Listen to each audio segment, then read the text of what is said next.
Good afternoon, ladies and gentlemen, and welcome back to the English program. I'm Daniel Cook, your host, keeping you updated with the latest news here in Albania in a language that you understand. In today's news, the Albanian Prime Minister Edi Rama is participating in a summit for the Balkans that is taking place in Brussels, hosted by the European Commission. Prime Minister Rama had a busy agenda, holding several meetings with high representatives of the Union and with his counterparts from different countries of the region. Mr. Rama also met with the EU head of diplomacy to discuss the European future of Albania, the work of the Albanian government, and the reforms that have been made so far in order to meet the 5 priorities required by the European Union. The EU head of diplomacy expressed appreciation for the work of the Albanian government so far toward the reforms. He said, "Albania has a clear European perspective. We talked about how Albania can advance in the integration process. I welcome the commitment of Prime Minister Edi Rama and his work on the important reforms. We also talked about the regional dimensions, and I expressed my evaluation for Albania for its constructive role in the region and beyond." Prime Minister Edi Rama also met with the Serbian Prime Minister and other Prime Ministers of the Balkans. The conversation between the two Prime Ministers was focused on the joint projects of the Western Balkan countries. They expressed support for the project of the Niš-Prishtina-Durrës Highway, the Belgrade-Budapest Railway, and the Adriatic-Ionian Highway, all which connect Albania with Montenegro and Greece. Prime Minister Rama said that the relations between Albania and Serbia are important for the stability and development of the Balkans and Europe. Serbia and Albania must look forward and do for the Balkans what Germany and France did for Europe after World War II, he said. It is important to understand that the Balkans need the European Union as much as the European Union needs the Balkans, said Mr. Rama. On his part, the Serbian Prime Minister Aleksandar Vučić said that the European Union must support the Western Balkan countries. He added that the projects under discussion would boost the economy of both countries.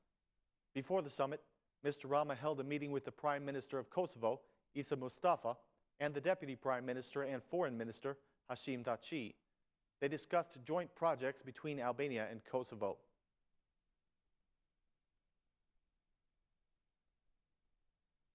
The Interior Ministry has signed a cooperation agreement with the Central Election Commission for the upcoming local elections. Minister Samir Tahiri expressed the commitment of the state police to maintaining the highest standards for free and democratic elections. He said that the police officers would be trained in cooperation with the OSCE and the Central Electoral Commission. According to Mr. Tahiri, the fairness of the process is even more important than the result of the elections. The Interior Minister also said that, contrary to the recent decision by the Constitutional Court, a Bureau of Investigation would in fact be established. The Constitutional Court chose to reject the Bureau, but the Minister said that measures will be taken to meet the legal standards that the Court requires. He expressed the belief that the Bureau would be very important in the fight against corruption and organized crime. The National Bureau of Investigation will be set up, he said. We are waiting for the suggestions of the Constitutional Court, and we will take measures to meet the legal standards that they will request, which have yet to be revealed.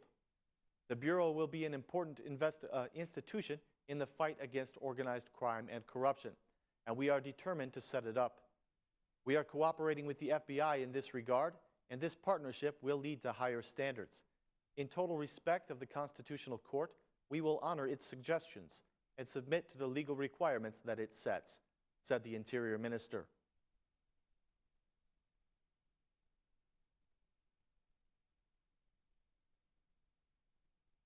The German ambassador, Mr. Hoffman, has commented on the high number of Albanian asylum seekers that are streaming into the EU countries.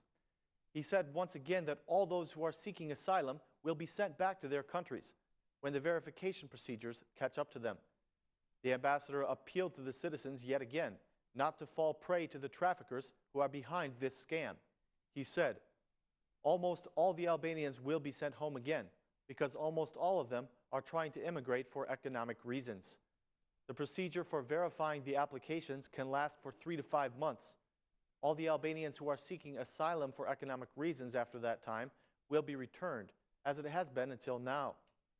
When asked whether the high number of Albanian asylum seekers will affect the opening of negotiations with the EU, the ambassador said, This will not be seen as a subtraction of points in Albania's integration process. It is a phenomenon that should concern everyone, and above all the Albanians.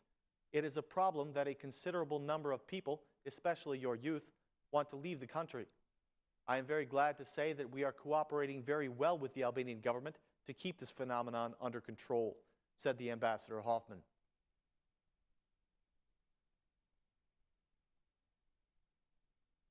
The German political asylum scam is unfortunately affecting Fushe Kruja and Korça as well. Many people from these cities have apparently fallen for the deceitful rumor that they will find political or economic asylum if they flee to Germany.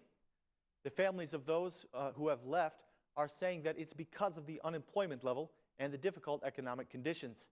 They say that their families and friends sold everything they own in order to raise the money they needed to leave for Germany. In just 3 weeks' time, 300 Roma people in Fushe Kruja have sold their homes in order to travel to Germany looking for this fictitious asylum, despite the many warnings from political figures and the media that the rumors are false. The situation is the same in Korça, where many people, particularly from the Roma community, have fallen prey to the deceitful scam. According to the most recent data, there were 3,000 Albanians requesting asylum in Germany in the month of March alone.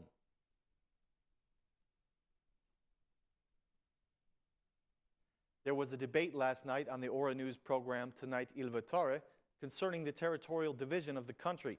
The representative of the opposition on the program, Dashimir Shehi, said that the division has electoral intentions, which reconfirmed the attitude of the opposition about the new map.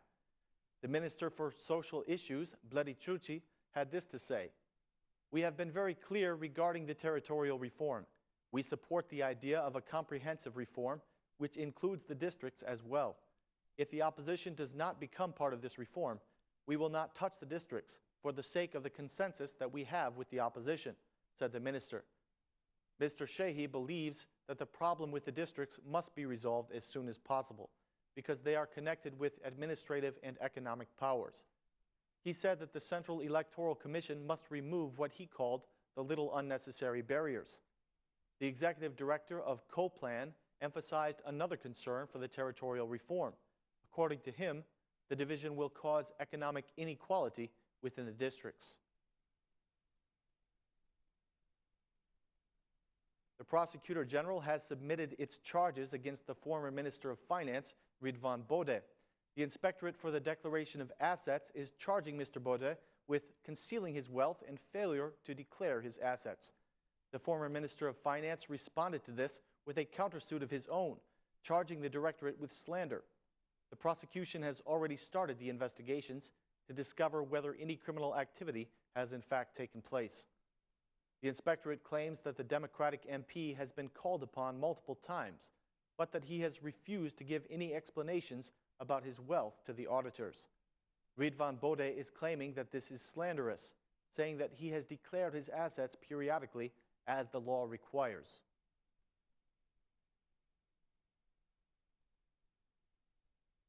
The price of gas at the gas stations in Albania has gone up by 4 to 5 lek per liter without any apparent reason. In the capital city, a liter of diesel is currently being sold at 178 lek, which is up from 174 lek over the weekend. It has been noted, however, that there was no change in the oil price in the international markets, which for several weeks has been $63 per barrel. According to the experts, the increasing trend in fuel prices is because of the need to maintain profits at a time when many export companies are being supplied with oil from Kosovo and Macedonia, where costs are lower. The drivers say that they are now limiting their travel because of the high fuel prices. In a recent report on the activity of the fuel market, the Authority of Fair Business Competition concluded that there is a lack of fair competition in the fuel market. The authority urges the government to change the law on hydrocarbons and to eliminate the redundant links in the chain of trade.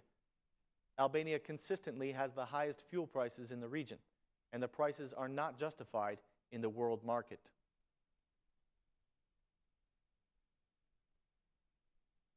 That concludes our news for this evening, ladies and gentlemen. Thank you for watching. We will be back again tomorrow at 6 p.m. with more translated news in English. Thanks, and have a wonderful evening.